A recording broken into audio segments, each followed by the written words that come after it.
We have a vision that on the back of markets we've grown, wallaby harvesting can become a viable farm enterprise, and Tasmanian farmers will view wallaby as a resource to be managed rather than a pest to be gotten rid of. We believe this has substantial ecological benefits for this land, and we're not the only ones who think like this. Tim, you must be questioned often as well about the ethics of culling our kangaroo population. What do you think? What do you say to people? Well, I tend to give them a personal perspective, I suppose, and say that, you know, the meat that I eat, I like to know that it's, during its production, it hasn't done any damage to the Australian environment.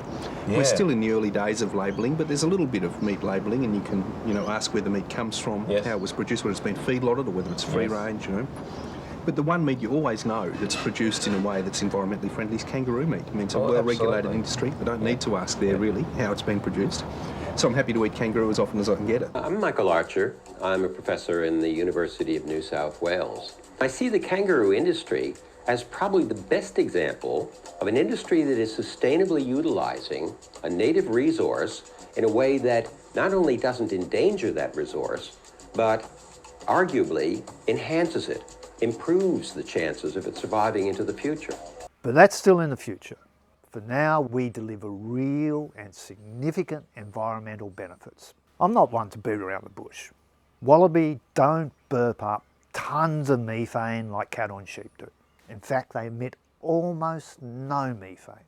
And if you crunch the numbers, then over the lifetime of our business, the amount of carbon emissions we've abated by selling low methane meat is equivalent to shutting down Australia's largest coal-fired power station for an entire year.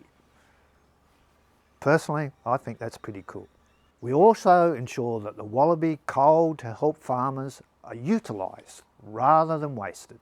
And in an increasingly protein-starved world, that's rather important. But it's that vision that has kept us going. And now we have a new generation of farmers starting to show serious interest when we talk about it.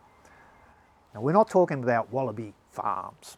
Rather, we're talking about getting farmers to look seriously about how to manage a wild wallaby population, to harvest it as a farm enterprise.